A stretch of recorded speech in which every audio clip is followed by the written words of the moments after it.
Hello everyone, continuing our discussion on 13C NMR spectroscopy. Today we discuss three different important aspects of 13C NMR. First one is the broadband photon decoupled spectra. जैसे मैंने आपको बताया था कि जो 13C NMR spectroscopy में जो carbon hydrogen coupling है वो बहुत स्ट्रॉन्ग होती है और वो बहुत सेवरल इंटरविनिंग बॉन्ड्स होने के बावजूद भी एग्जिस्ट करती है. That's why the spectrum become difficult and complex and difficult to interpret. तो उसके लिए हम क्या करते हैं, ब्रॉडबैंड डिकपल्ड टेक्निक को यूज़ करते हैं. इसके कारण क्या होता है कि हाइड्रोजन जो होता है उसके कारण जो कपलिंग हो जाती है वो रिमूव हो जाती है. इसलिए डिफरेंट जो केमिकल एनवायरनमेंट में जो डिफरेंट कार्बन आइटम्स होते हैं they give single lines without any splitting. तो ये मैंने आपको बताया था इससे पहले जो लास्ट वीडियो था उसमें. जो 13C है उसका जो नेचुरल एबंडेंस है only 1.1%. That's why 13C coupling is negligible. ठीक है, तो कह रहा है कि ये प्रोबेबिलिटी कितनी कम है कि 1 in 10,000 में एक हो सकता है 13C जो एडजस्टेंट पोजिशन में हो दूसरे 13C के. तो इस कारण 13C कपलिंग इज नेग्लिजिबल. लेकिन जो 13C और प्रोटॉन कपलिंग है वो स्ट्रॉन्ग है और वो पॉसिबल है सेवरल इंटरविनिंग बॉन्ड्स होने प्रेजेंट होने पर भी. अगर सेवरल इंटरविनिंग बॉन्ड्स हैं कार्बन और हाइड्रोजन के बीच में तब भी वो कपलिंग एग्जिस्ट करती है. इस कारण से कॉम्प्लेक्स जो स्पेक्ट्रा वो कॉम्प्लेक्स होता है और डिफिकल्ट टू इंटरप्रेट हो जाता है. इस कारण आप क्या करते हैं, इस जो CH कपलिंग है इसको रिमूव करते हैं एक टेक्निक के द्वारा. That is called broadband decoupling technique. What you do, आप क्या करते हैं strong broad radio frequency radiation को एम्प्लॉयज करते हैं. कब करते हैं, टाइमिंग्स की बड़ी इंपॉर्टेंस है. सेम टाइम पे at the same time as the 13C recorded. जब आप 13C को रिकॉर्ड कर रहे हैं उसी समय में आप क्या करेंगे, एक रेडियो फ्रिक्वेंसी की जो रेंज है, स्ट्रॉन्ग रेडियो फ्रिक्वेंसी की जो रेडिएशंस है उसको देंगे साथ साथ. ठीक है, इसके कारण क्या होता है कि जो प्रोटॉन्स हैं दे ऑल सारे के सारे जो प्रोटॉन्स हो जाते हैं वो एक्साइट हो जाते हैं. तो सारे प्रोटॉन एक्साइट हो जाते हैं और वो क्या करते हैं, अल्फा तो beta, beta to alpha, alpha तो बीटा, बीटा टू अल्फा. यानी ये प्रोसेस जो है बहुत फास्ट होती है. और इस कारण जो 13C का जो न्यूक्लियस है या जो प्रोटॉन है उसको समय नहीं मिलता है 13C के साथ कपल करने का. और जब वो कपल नहीं करेगा तो कपलिंग नहीं होगी तो स्प्लिटिंग नहीं होगी तो क्या होगा, आपको हर जो डिफरेंट कार्बन्स हैं उनके कारण सिर्फ क्या मिलेगी, एक लाइन का सिग्नल मिलेगा, वन लाइन सिग्नल. यही चीज़ ने बताई है. ऐसा हम करते हैं. ठीक है, तो आपने क्या करा, जो आपका जो ब्रॉड रेडियो फ्रिक्वेंसी जो आपने एम्प्लॉयज़ किया, जिसको आपने यूज़ किया, उसके कारण क्या हुआ, सारे के सारे जो प्रोटॉन्स थे वो एक्साइट हो गए.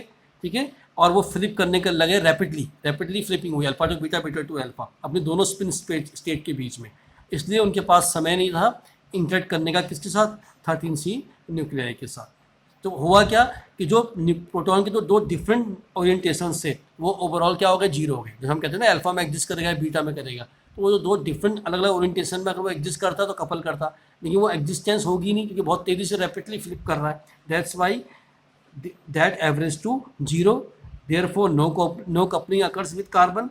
इसका मतलब हर कार्बन जो डिफरेंट केमिकल एनवायरनमेंट में है वो अपीयर होगा एज अ सिग्नल. ठीक है, और कहाँ होगा, उसी पोजीशन में होगा जहाँ पहले as a position corresponding to its chemical shift. जो सा केमिकल एनवायरनमेंट होगा जिस तरह का उसके अकॉर्डिंगली ही वो वहाँ पे एक लाइन का सिग्नल देगा बिना स्प्लिटिंग हुए. जैसे यहाँ पे एग्जांपल के तौर पे आपको समझाया गया है कि जब आपने मैग्नेटिक फील्ड का जो एक्सटर्नल मैग्नेटिक फील्ड है वो 58,750 गॉस का जब आपने मैग्नेटिक फील्ड निकाला का मैग्नेटिक फील्ड अप्लाई किया तो जो 13C न्यूक्लियस है वो रेजोनेट करता है 62.8 मेगाहर्ट्ज में. लेकिन जो प्रोटॉन है वो करता है जस्ट फोर्थ में. जैसे मैंने बताया था क्योंकि गैरोमैग्नेटिक रेशो के हिसाब से जो प्रोटॉन जो 13C है वो रेजोनेट करता है, उसकी जो रेजोनेट फ्रिक्वेंसी है अबाउट 1/4 है प्रोटॉन की. तो वो प्रोटॉन जो रेजोनेट करता है वो 250 मेगाहर्ट्ज पे करता है. तो अगर हम इस अप्लाइड फील्ड को अप्लाई करेंगे तो कार्बन रेजोनेट करेगा इतने में, और बताइए रेजोनेट से मतलब फ्लिपिंग से मतलब है, और ये जो रेजोनेट करेगा या फ्लिप करेगा 250 मेगाहर्ट्ज में. मतलब इसको जो अपनी दो स्पिन स्टेट के बीच में जाने के लिए जो रेडियो फ्रिक्वेंसी की जो रिक्वायरमेंट है वो 250 मेगाहर्ट्ज़ की है। अब हम करते क्या है कि हम क्या करते हैं, अगर हमें प्रोटॉन को फ्लिपिंग कराना है तो हम क्या करते हैं, ये दोनों जो ये क्या करते हैं हम दोनों फ्रिक्वेंसी एक साथ देते हैं।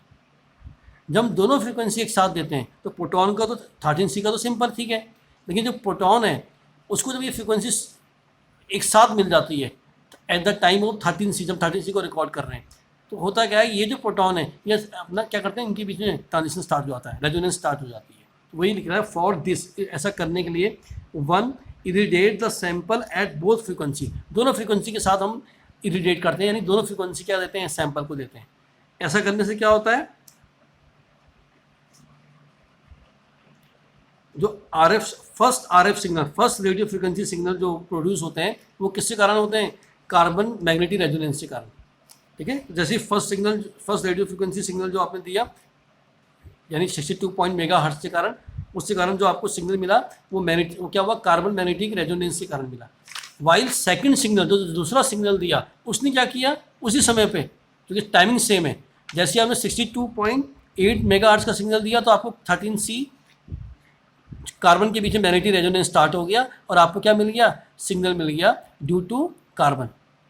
साथ ही में जब आपने सेकंड सिग्नल जो आपने दिया है 250 मेगाहर्ट्ज़ पे, उसके कारण क्या हुआ, क्योंकि उसी समय मिला, उसके कारण क्या हो गया, एट द सेम टाइम उसने क्या करा, सारे प्रोटॉन को एक साथ एक्साइट कर दिया, all protons are excited at the same time, और इसके कारण क्या हुआ, उनके बीच में rapid alpha beta undergo rapid alpha beta spin flip, alpha से beta, beta to alpha, alpha to beta, तो ये हो गया।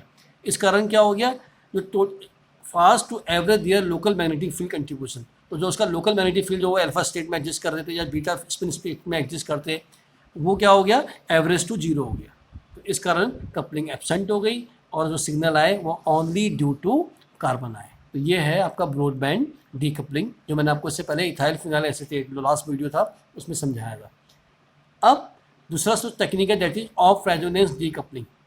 अब वो क्या होता है, वो कह रहा है कि जो ब्रॉडबैंड डीकपल्ड स्पेक्ट्रा है वो आपको इन्फॉर्मेशन देता है या सिग्नल्स देता है कार्बन आइटम्स के बारे में, जो डिफरेंट कार्बन आइटम्स थे, और and specific chemical shift value, जो भी रिगार्डिंग केमिकल शिफ्ट वैल्यू के अकॉर्डिंगली जहाँ भी कार्बन होंगे वो वहाँ पे सिग्नल देगा।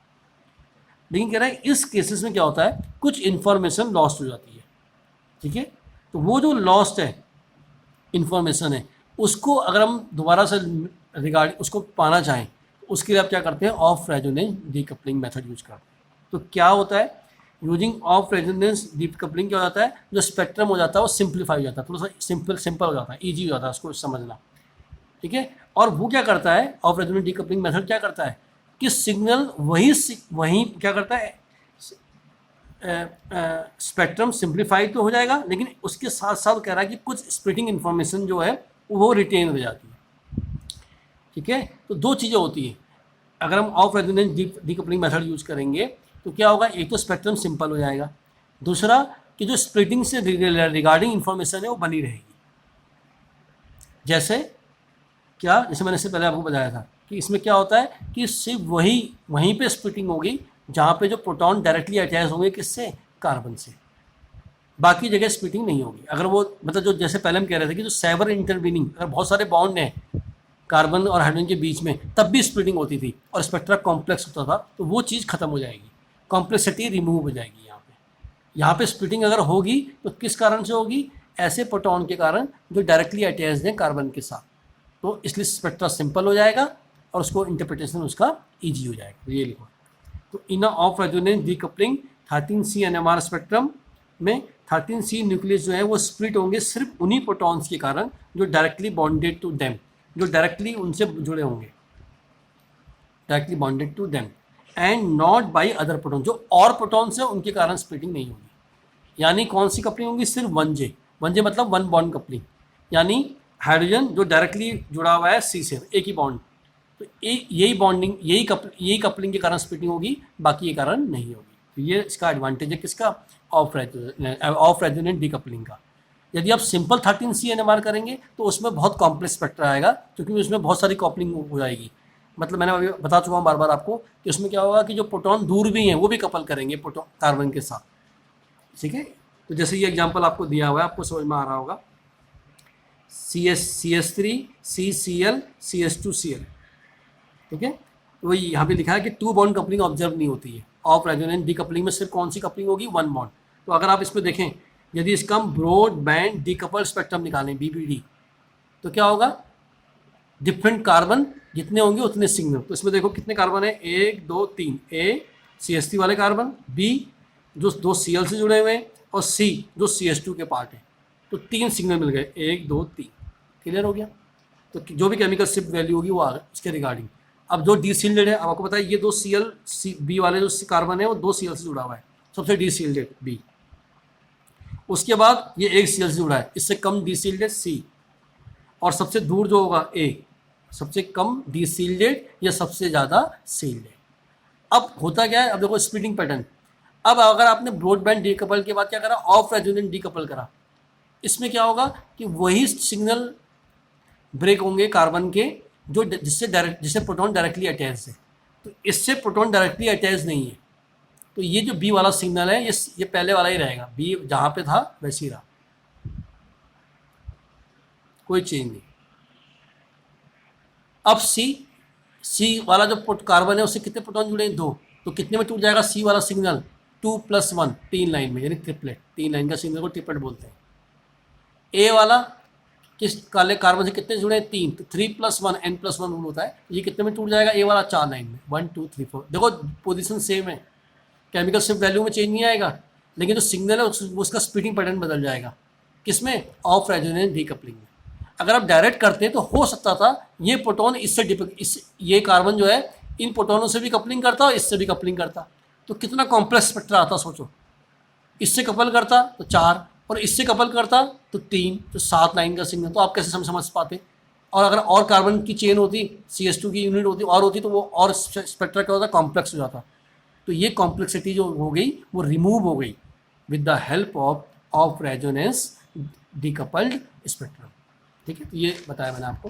इसके बाद वो कह रहा है कि नई टेक्निक आप यूज़ करते हैं, आप जो यूज़ करते हो डेप्थ यूज करते हैं, distortionless enhancement by polarization transfer. ये एक टेक्निक है, DEPT बोलते हैं इसको। तो डेप्थ टेक्निक जो है वो कह रहा है जो ऑफ रेजोनेंस टेक्निक है वो कह रहा है बहुत पुरानी हो चुकी है, now we can use DEPT। अगर न्यूअर एक नई टेक्निक है और ज़्यादा ईजी है। ठीक है, तो ये क्या इन्फॉर्मेशन देती है आपको, यहाँ बताएगी। इससे पहले वाली ऑफ रेजोनेंस ये देती थी, मैं बताया था ना, जिस कार्बन से कोई हाइड्रोजन नहीं जुड़ा है सिंगलेट, जिससे 1 जुड़ा है डबलेट, जिससे 2 जुड़े हैं ट्रिपलेट, जिससे 3 जुड़े हैं क्वार्टेट। ये किसकी बात बता रहा हूँ मैं, ऑफ रेजोनेंस डीकपलिंग की बात बता रहा हूँ। ऑफ रेजोनेंस डीकपलिंग में क्या होता है, वही कार्बन स्प्लिट होंगे जो प्रोटॉन से डायरेक्टली बॉन्डेड है। जो डायरेक्टली बॉन्डेड नहीं है उनके कारण स्प्लिटिंग नहीं मिलेगा। इसीलिए मैंने बताया था कि इसमें कॉम्प्लेक्सिटी रिमूव हो गई है और स्पेक्ट्रा सिंपल हो गया। नाउ अब जो नई टेक्निक है देखिए DEPT, इसमें क्या होता है, 3 स्पेक्ट्रा मिलते हैं। तीन स्पेक्ट्रम को 3 स्पेक्ट्रा आपको प्राप्त होते हैं। किसमें, distortionless enhancement polarization transfer technique में। ठीक है, पहला जो मिलता है 45 जो बोलते हैं डेप्थ 45 डिग्री स्पेक्ट्रम, ये वही मिलता है जो पहले मिला था, नॉर्मल ब्रॉडबैंड डीकपल्ड स्पेक्ट्रम। अब आपको समझ में आ जाएगा, नॉर्मल ब्रॉडबैंड डीकपल्ड मतलब जिसमें हाइड्रोजन कपलिंग रिमूव है, यानी signal due to only carbon atom. जो डिफरेंट कार्बन एटम है उनके कारण जो सिग्नल मिलते हैं वो मिलेगा, पहला स्पेक्ट्रा तो वो मिलेगा। दूसरा स्पेक्ट्रा कौन सा मिलेगा, डेप्थ 90 डिग्री स्पेक्ट्रम बोलते हैं। इसमें क्या इन्फॉर्मेशन मिलती है, इसमें सिर्फ वही बॉन्ड वही सिग्नल अपियर होंगे कार्बन के जिससे सिर्फ एक हाइड्रोजन जुड़ा है। Carbon signal only due to single hydrogen atom bonded, मतलब CH यूनिट जहाँ होगी तो CH यूनिट के ही सिग्नल मिलेंगे। किसमें, डेप्थ 90 में। डेप्थ 135 डिग्री स्पेक्ट्रम में क्या होगा कि आपको CH और CH3 के जो सिग्नल मिलेंगे वो तो नॉर्मल सिग्नल मिलेंगे, जैसे मिलते हैं पॉजिटिव सिग्नल, मतलब जो ऊपर की तरफ होते हैं। और जो CH2 यूनिट वगैरह होगी कार्बन में, मतलब ऐसा कार्बन जिससे 2 हाइड्रोजन जुड़े हुए हैं, उसका सिग्नल आपको नेगेटिव सिग्नल मिलेगा। नेगेटिव मतलब उसकी पीक नीचे को मिलेगी। और अगर ऐसा कार्बन जो टेट्रा क्वार्टिनरी है, मतलब 4 अलग अलग कार्बन यूनिट से जुड़ा हुआ है, C जुड़ा है डिफरेंट 4 कार्बन से, मतलब कोई हाइड्रोजन नहीं है, उसके कारण कोई पीक नहीं मिलेगी। तो ये क्या हो गया, और सिंप्लीफिकेशन हो गया किसका, ऑफ रेजोनेंस का। किसके द्वारा, डेप्थ के द्वारा। मैं दोबारा रिपीट कर रहा हूँ, डेप्थ में क्या होगा कि एक स्पेक्ट्रा मिलेगा आपको नॉर्मल, जैसे पहले मिला था ब्रॉडबैंड डीकपल्ड स्पेक्ट्रा। दूसरा मिलेगा 90 डिग्री पे, उसमें क्या होगा, सिर्फ CH यूनिट के कारण सिग्नल मिलेंगे। 135 में CH और CH3 के कारण सिग्नल पॉजिटिव मिलेंगे, CH2 के कारण नेगेटिव मिलेंगे, और क्वाटरनरी के कारण जो सिग्नल नहीं आएगा। अब इस चीज़ को समझना कितना आसान है, समझने के लिए एग्जांपल दिया लिमोलिन। लिमोलिन देखो, ये लिमोलिन एग्जांपल है, इससे आपको समझ में आ जाएगी बात जो मैं आपसे कह रहा हूँ। ये ठीक है, तो ये पहला जो स्पेक्ट्रम है ब्रॉडबैंड डीकपल्ड स्पेक्ट्रम है, दूसरा डेप्थ 90 और तीसरा डेप्थ 135। अब आप देखिए, ये लिमोलिन का स्ट्रक्चर है, ये नंबरिंग कर दी है 1 2 3 4 5 6 7 8 9 10, यानी 10 कार्बन हैं।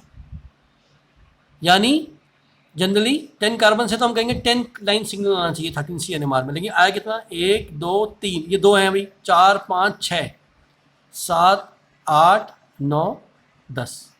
समझ में आ गया? तो यहाँ पे अगर आप देख रहे हैं तो क्या हो रहा है, 10 डिफरेंट सिग्नल्स हैं, 10 डिफरेंट लाइन्स हैं, 10 डिफरेंट सिग्नल्स हैं, 1 2 3 4 5 6 7 8 9 10। यानी यहाँ पे कोई भी केमिकल इक्विवेलेंट कार्बन नहीं है, यानी ये सारे के सारे क्या है, डिफरेंट केमिकल कार्बन से, तो डिफरेंट केमिकल एनवायरनमेंट्स में। क्लियर हो गया? तो ये आपको 10, इसमें आपको क्या मिल गया, 10 कार्बन का सिग्नल मिल गया। 10 लाइन्स मतलब 10 सिग्नल मतलब 10 डिफरेंट कार्बन से। ठीक है, एक इन्फॉर्मेशन। दूसरी इन्फॉर्मेशन क्या मिली, जो 4 है वो लेफ्ट में है और जो 6 है वो राइट में है। जो लेफ्ट में है वो इसका मतलब डीसील्डेड है, जो राइट में यानी वो सील्डेड है। इसका मतलब अब हम जानते हैं, अगर इसमें हम देखें तो इसमें सिर्फ कार्बन और हाइड्रोजन का कंपाउंड है, तो इसमें अगर आपको जो डिफरेंस दिख रहा होगा वो डिफरेंस दिख रहा है डबल बॉन्ड का। ठीक है, कि 1 और 2 और 9 और 8 और 9 वाले जो कार्बन है वो डबल बॉन्डेड कार्बन है। तो यानी समझ जाओ, डबल बॉन्डेड वाले जो कार्बन होते हैं वो डीसिल्डेड जाते हैं। ये भी बेसिक इन्फॉर्मेशन है कि जो एल्कीन के प्रोटॉन्स होते हैं they undergo they show chemical shield value at deshielded region. यानी ये जो 4 हैं वो कह रहा है ये एल्कीनिल, माने ये कौन से हैं, कार्बन कार्बन डबल बॉन्ड वाले जो हाइड्रोजन है वो हो सकते हैं, सॉरी वो कार्बन हो सकते हैं, हाइड्रोजन की बात नहीं हो रही, 13C NMR है। ये 4 कार्बन वो हो सकते हैं जो एल्कीन यूनिट का पार्ट है, यानी या तो 1 और 2 वाले कार्बन होंगे या 8 और 9 वाले कार्बन होंगे, ये 4। और जो 6 हैं ये यानी बाकी हो सकते हैं, यानी ये कौन से हो सकते हैं, सिंपल एल्काइल वाले, ये मतलब ये पार्ट हो सकते हैं एल्काइल यूनिट का, लिखा हुआ है। टोटल 10 लाइन्स फॉर 10 कार्बन, पहला point. Second one, 6 alkyl carbon है जो सील्डेड रीजन में है, यानी जो हाई, जो कहाँ पे हैं, जिनके लिए जो हाई फील्ड बोलते हैं, इनकी वैल्यू 20 to 40 पार्ट्स पर मिलियन है। और जो 4 एल्कीनिल हैं जो डीसिल्डेड रीजन में है, उनके लिए जो वैल्यू है 108 से 150 पार्ट्स पर मिलियन है। ये इन्फॉर्मेशन आपको कहाँ से मिल गई, ब्रॉडबैंड डीकपल्ड से, यानी जो 45 डिग्री वाला है पहला। अब जब डेप्थ 90 किया, अब देखो कितना अच्छी चीज़ है, जब डेप्थ 90 करेंगे तो कौन से सिग्नल मिलेंगे, CH वाले, सिर्फ CH वाले। देखो 2 सिग्नल मिले। अब पता चल गया कि ये भी CH यूनिट है और ये भी CH यूनिट है भाई। क्लियर हो गया? अब दोनों, यानी क्योंकि डेप्थ 90 में सिग्नल ही CH के कारण आता है, यानी ये सिग्नल भी CH का है, ये भी सिग्नल CH का है। अब हम इससे पहले जान चुके हैं जो डीसिल्डेड में जो CH यूनिट होगी वो कौन सी होगी, एल्कीन वाली। तो एल्कीन में CH कहाँ है, यहाँ मैंने इसको ऐसे लिखा हुआ, देखो ये एल्कीन वाले कार्बन ये हैं, ये खाली कार्बन है, ये CH2 है, ये खाली कार्बन है, ये CH है। यानी एल्कीन वाला ये जो कार्बन, ये 4 जो थे, और इन चारों में 1 2 और 8 और 9, इन चारों में CH यूनिट किसके पास है, 2 के पास। तो ये जो CH है, ये जो CH सिग्नल है, ये कौन सा कार्बन होगा, C2। ये C2 का सिग्नल आ गया, समझ में आ गया? अब ये जो ये भी CH का है, लेकिन ये सील्डेड रीजन में है कहीं ना कहीं, यानी ये एल्काइल यूनिट है। तो CH यूनिट एल्काइल वाली कौन सी है, देख लो, ये एल्काइल, ये एल्काइल, ये एल्काइल, यहाँ CH3 CH2 CH2, यहाँ CH3, यहाँ तो खाली है ही नहीं H, तो ये CH। तो ये जो CH है ये एल्काइल यूनिट का पार्ट है। ठीक है, तो ये कौन सा हो गया, C4। तो ये सिग्नल C4 के कारण आ गया, ये सिग्नल C2 के। अब समझ में आ गया, यानी ये जो सिग्नल था ये C2 का और ये जो सिग्नल था इसके ऊपर C4 का। क्योंकि मैंने अभी बताया थोड़ी देर पहले केमिकल स्टेट वैल्यू जो होगी वो वहीं पर रहेगी, ये मैंने ड्रॉ कराया वैसी। ठीक है, अब आ जाओ डेप्थ 135, सबसे इंपॉर्टेंट। इसमें क्या होगा, CH और CH3 के सिग्नल पॉजिटिव अपेयर होते हैं। तो समझ जाओ ये अगर C2 के नीचे ये C2 है तो ये भी CH है, और यानी ये किसका सिग्नल है, C2 का है। ये भी CH है तो ये भी CH का होगा, तो ये किसका है, C4 का। तो ये तो इन्फॉर्मेशन वही मिली जो 90 में मिली थी, क्योंकि 90 भी CH 135 भी CH यूनिट के बारे में इंफॉर्मेशन देता है और 90 भी देता है। तो ये तो कॉमन हो गया CH। अब ये एक और देता है CH के साथ, किसके साथ, CH3 के लिए। यानी ये CH3 को भी रिपोर्ट करता है और उसके लिए देता है पॉजिटिव सिग्नल, मतलब ऊपर को। यानी ये जो दो हैं ये CH3 के हैं, ये भी CH3 यूनिट है भाई, ये भी CH3 यूनिट है। ठीक हो गया। अब आप देख लो CH3 यूनिट कौन कौन सी है। आपके पास दो ही CH3 यूनिट है, 7 और 10, 7 और 10। तो ये जो दो कार्बन है या तो C7 होंगे और C10, C7 C10। ठीक है, तो ये जो दो सिग्नल होंगे, या तो ये C7 होगा तो ये C10 होगा, ये C10 होगा तो ये C7 होगा। ठीक है, तो यानी ये कैसे पता चलेगा कि जो डिसिल्डेट ज़्यादा होगा यहाँ से, क्योंकि दोनों का लगभग एक जैसा ही है, एक ज़्यादा डिसिल्डेट होगा इनमें से। ठीक है, क्योंकि यहाँ भी अगर आप देखें कार्बन से डबल बॉन्ड है, यहाँ भी कार्बन से डबल बॉन्ड है। ठीक है, तो एक लगभग एक जैसा, तो थोड़ा डिफरेंस होगा। तो ये C7 C10 के आगे। क्लियर हो गया। अब आ जाओ 135 क्या करता है, यानी अब आपको समझ में आ गया, ये C7 C10 हो सकते हैं दोनों। इनका पता चल गया, इनका पता चल गया, इनका पता चल गया। अब क्या पता चलना है, दैट 135 एक और इन्फॉर्मेशन देता है कि जो CH2 की यूनिट होती है वो नेगेटिव आती है।